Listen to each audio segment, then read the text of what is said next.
Sedangkan saya ini pernah baca suatu buku bahwa pada saat kita membuat employee kita, karyawan kita itu memperlakukan mereka dengan baik, dengan maksimal, baru mereka dapat memperlakukan customer juga dengan baik. Di zaman era industrial 4.0 saat ini, bukan yang besar menang melawan yang kecil, tetapi siapa yang cepat itu akan yang menang melawan mereka yang lambat.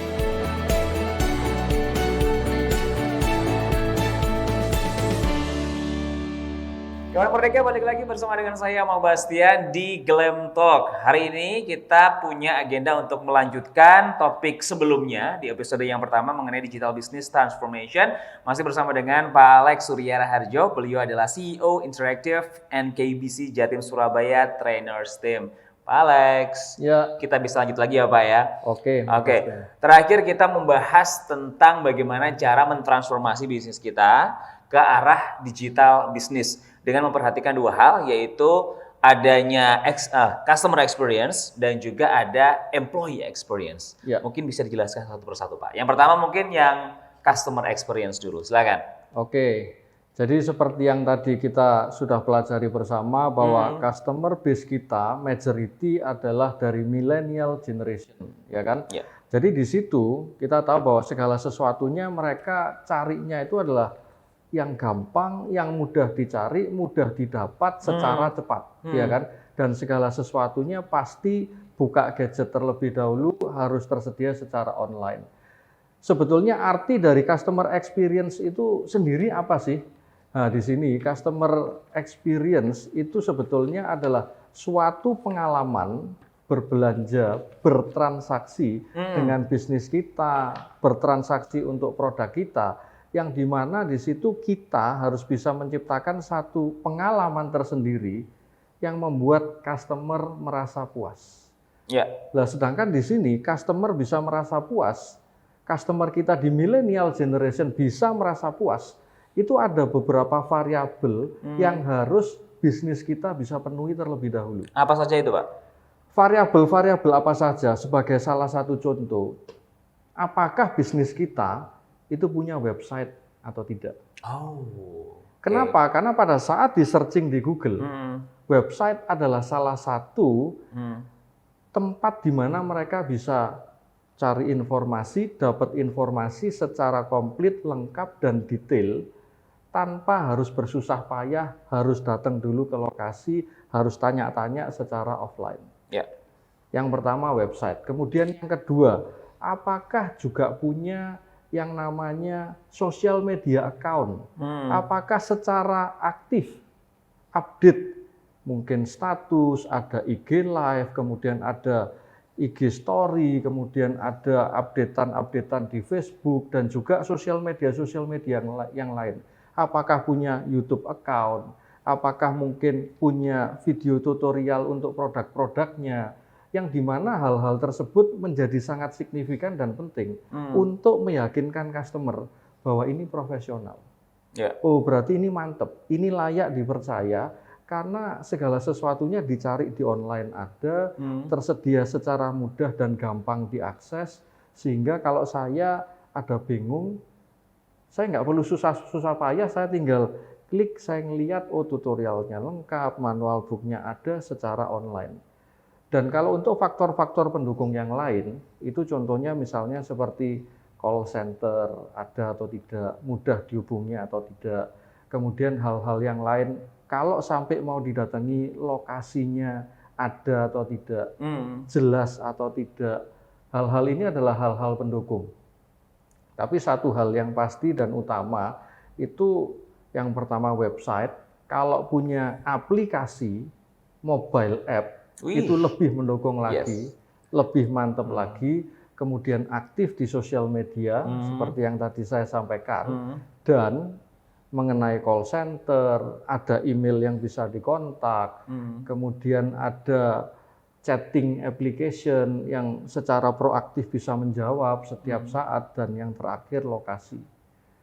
Karena kalau nggak punya lokasi, nggak punya offline store, itu kadang-kadang orang juga ada rasa Ragu ya Pak ya? Ragu, khawatir, betul sekali Mas Bastian. Oke, artinya begini, bahwa mendekatkan pelaku bisnis dengan konsumen, dengan customer itu sangat penting dengan adanya menjaga komunikasi tadi ya. Betul sekali. Aksesnya dipermudah dengan adanya tadi beberapa hal yang harus tercakup dalam customer experience. Lantas Pak, kisi-kisinya harus kayak gimana nih untuk membangun experience customer experience yang kuat bagi pelanggan maupun konsumen baru begitu Pak. Oke, jadi bagaimana membangun customer experience yang kuat, yang bagus dan bisa membuat mereka terpuaskan. Betul. Sehingga akhirnya beli dan beli lagi balik transaksi ke bisnis kita dan beli produk kita terus-menerus. Betul seperti gitu ya. Yes. Sekarang kalau kita ngelihat kondisi kita terlebih dahulu sekarang dibandingkan yang dulu ya. Ini contoh paling gampang kita sendiri ya. Kalau kita sekarang dibandingkan kita dulu, kita paling gampang coba misalnya cari taksi. Kalau zaman dulu kita mau cari taksi itu pasti kita telepon call centernya si biru misalnya seperti itu gitu kan. Kemudian setelah itu kita masih tunggu. Mereka datang, kita harus tunggu. Biasanya waktunya juga cukup lama. Ya. Zaman sekarang, apakah kita juga masih mau melakukan hal yang sama seperti itu? Kalau mau cari susah, kemudian kalau mau cari harus tunggu lama.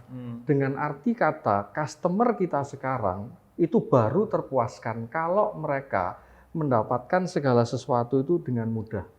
Hanya semudah buka aplikasi di genggaman tangan. Ya. Praktis, efisien gitu ya Pak ya? Betul sekali, praktis, efisien. Dan yang kedua, harus dapat diperoleh dengan cepat. Kata-kata cepat ini yang digarisbawahi di Stabilo. Harus praktis, mudah, cepat, aman, ya kan? Ya. Dan bahkan banyak yang juga mereka ini berlomba-lomba. Siapa yang bisa wow me? Siapa yang bisa memuaskan saya? Siapa yang bahkan bisa bukan hanya bertransaksi tapi kasih bonus ke saya, kasih cashback ke saya, kasih promo ke saya, kasih diskon ke saya yang paling banyak, paling besar, itu yang akan saya ambil. Itu behavior, itu karakteristik dari customer kita zaman sekarang. Yeah. Jadi dengan arti kata, kalau kita punya website, kita punya platform atau application gitu ya, tapi nggak bisa menyediakan hal-hal yang itu tadi, bisa diperoleh dengan gampang, cepat, kemudian nyaman, dan belum bisa membuat wow dari customer, itu pun juga mesti susah. Karena banyak kompetitor Pak ya? Kompetitor yang lain pun juga kita tahu sekarang nggak sedikit yang bakar-bakaran duit. Iya betul ya sekali. Kan? Mau nggak mau sih untuk mendapatkan wow tadi itu loh. Betul. Oke, itu adalah kisi-kisinya gitu kan untuk customer experience. Untuk poin berikutnya adalah mengenai employee experience. Pak Alex bisa dijelaskan apa yang menjadi tekanan dari employee experience ini? Yang internal berarti ini ya Pak ya? Betul sekali. Employee experience itu sebetulnya berbicara mengenai apa? Employee experience itu sebetulnya berbicara mengenai pengalaman seseorang pada saat dia bekerja di suatu perusahaan. Apakah pengalaman bekerja tersebut bisa mengeluarkan semua potensi-potensi dirinya sehingga dia bisa bekerja secara optimal, produktivitasnya pun juga mencapai kata-kata puncak seperti itu. Dan untuk bisa mengeluarkan semua potensi-potensi maksimal seorang employee dalam suatu perusahaan, itu sebetulnya ada 3 hal yang harus kita perhatikan supaya employee experience ini betul-betul didapatkan secara maksimal. Apa saja itu Pak? 3 hal ini. Oke, 3 hal ini kira-kira apa saja? Hal yang pertama ini adalah dari sisi culture. Atau budaya bekerjanya itu seperti apa. Kalau kita ngelihat perusahaan-perusahaan yang terdahulu, kita tahu bahwa perusahaan-perusahaan yang terdahulu itu tuh adalah modelnya adalah hierarki. Betul ya?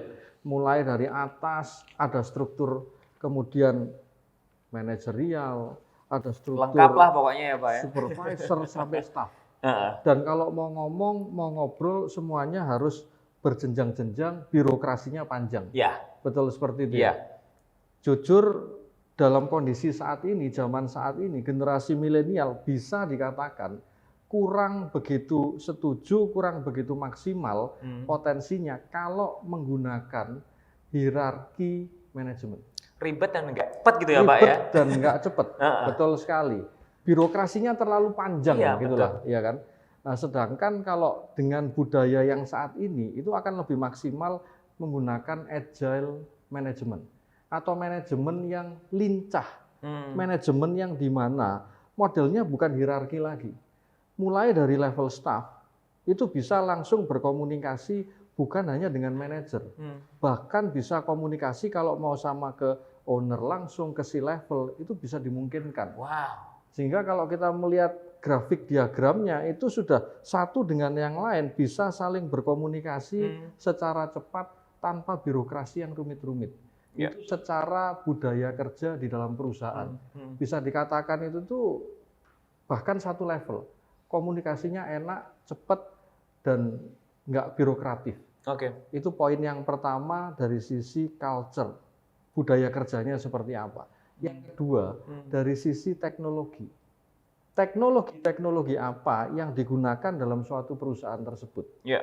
Sebagai salah satu contoh, kira-kira dari perusahaan, fasilitas laptopnya, kemudian koneksi internetnya, kemudian dari sisi mungkin fasilitas handphone yang disediakan oleh perusahaan, hal-hal ini pun juga menjadi faktor penentu apakah employee tersebut juga bisa maksimal atau enggak.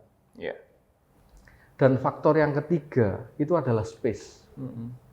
Space ini berarti lingkungan kerjanya atau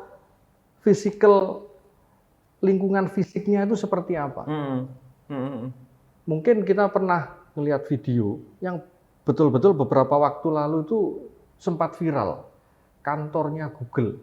Oh iya Pak. Keren banget. Betul. Gitu kan ya? Malah kayak tempat bermain tuh ya, kan? Warna-warni. Bahkan saya pernah ke kantornya Tokopedia, kantornya Google, kantornya Facebook gitu ya. Di sana itu ada yang namanya kamar untuk tidur. Di sana juga ada tempat nge-gym. Di sana ada kafe yang dimana kita bisa makan all the time and it's all free. Dan di sana juga ada yang tempat namanya game center. Kita mau main dingdong, kita mau main pingpong, kita mau main apapun di sana ada. Dan kita bisa main kapanpun terserah kita. Dengan arti kata apa? Dengan arti kata bahwa kita nggak bisa pungkiri bahwa generasi milenial ini generasi yang bebas, susah diatur, nggak kepingin terlalu birokratif dan terlalu peraturan ini, peraturan itu, nggak boleh ini, nggak boleh itu.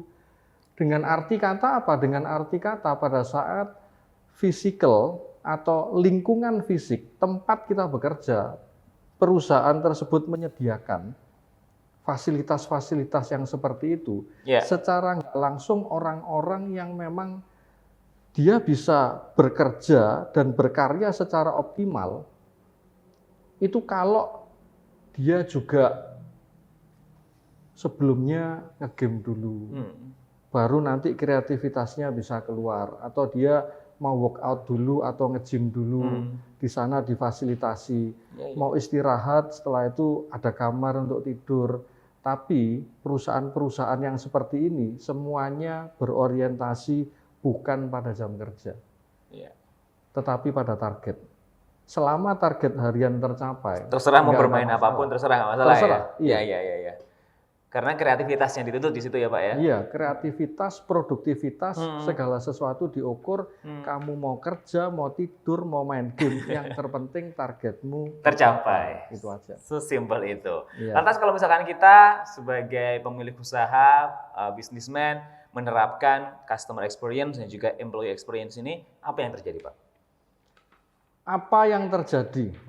Kalau kita melihat dari data survei, kalau saya coba buka data survei di sini ya, di sini sebetulnya pada saat kita seringkali kita orientasinya pada customer experience karena customer yang beli produk kita, betul gitu ya.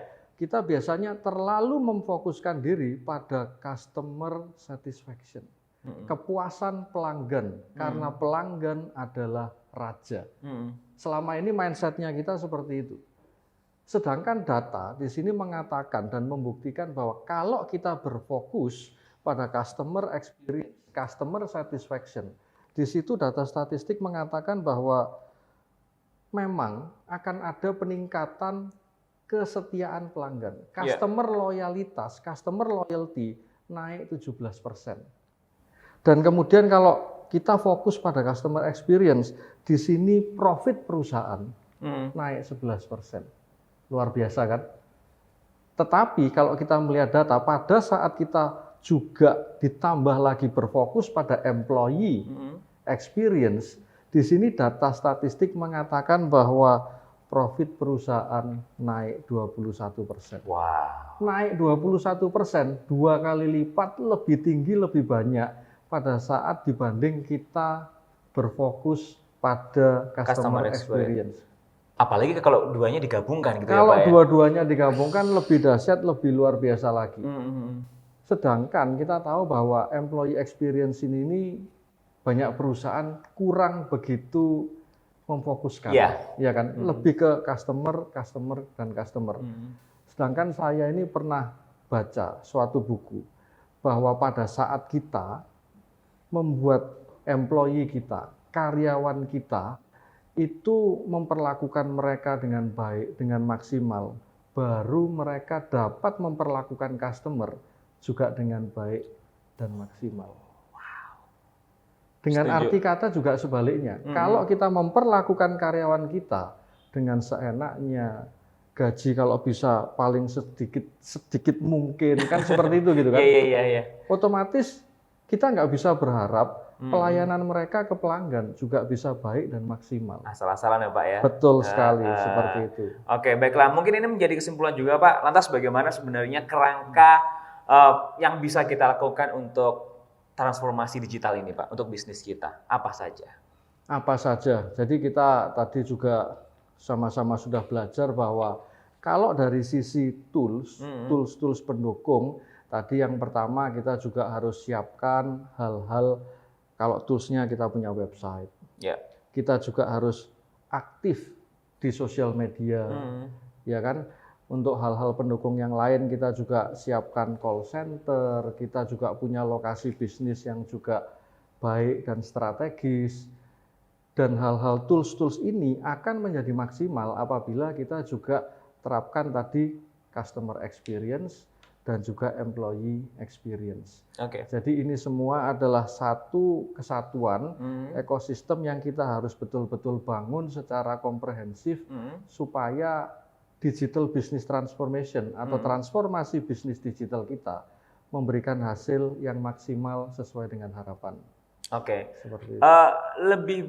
Peluangnya lebih besar mana Pak? Bagi mereka yang baru membuka bisnis atau yang sudah punya bisnis dengan adanya transformasi ini? Peluangnya jujur saya katakan akan lebih besar bagi mereka yang baru memulai.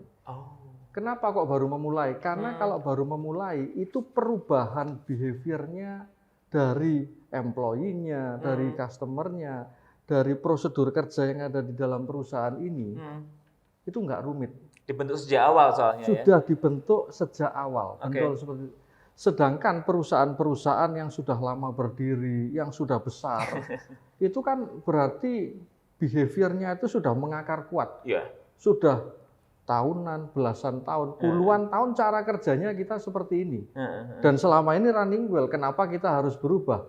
Akan lebih susah sekali. Apalagi yang hierarki tadi ya Pak ya? Apalagi yang hierarki tadi. Bahkan saya pernah baca, ya, Rupert Murdoch itu pernah berkata bahwa di zaman ini, di zaman digital, di zaman era industrial 4.0 saat ini, bukan yang besar menang melawan yang kecil. Tetapi siapa yang cepat itu akan yang menang. Melawan mereka yang lambat. Jadi dengan arti kata bahwa kalau kita cepat berubah, kalau kita cepat menyesuaikan diri dengan perkembangan zaman, perubahan zaman saat ini, yang cepatlah yang akan menang. bukan yang besar, bukan yang pinter, tapi siapa yang cepat, mereka yang akan menang. Betul, betul sekali. Oke, itu kita garis bawahi di sini. Lantas kalau misalkan kita pengen konsultasi, kalau Merdeka pengen ngobrol banyak mengenai bisnisnya kepada Pak Alex, kita harus menghubungi lewat apa aja, Pak? Jadi kalau di IG, saya ada di akun @alex_interaktif. Kemudian kalau di website kita ya www.interaktif.co.id. Oke. Jadi mungkin kalau untuk kontak-kontak di IG juga, kita juga ada interaktif_tech. Oke. Di situ ya Pak ya kanalnya Pak ya. Oke, betul luar biasa sekali. Terima kasih Pak Alex sudah memberikan edukasi yang mantap banget buat kita. Untuk Anda yang baru memulai bisnis atau sudah punya bisnis lama dan ingin merubah behavior, ini bukan menjadi satu hal yang main-main begitu. Anda harus mengambil langkah untuk tetap membuat usaha Anda atau bisnis Anda tetap jalan, tetap survive, tetap menghasilkan profit, karena kondisi pandemi ini apapun harus kita buat sebaik mungkin, semaksimal mungkin dengan cara adaptasi yang baru, khususnya untuk perubahan atau transformasi pada bisnis Anda menjadi bisnis digital. Ketemu lagi di lain kesempatan, tetap di Glam Talk, Kawal Merdeka, dan terus pantengin. Jangan lupa subscribe. Saya Amal Bastian pamit, sampai jumpa. 106,7 Merdeka FM, musik terbaik 90-an hingga kini.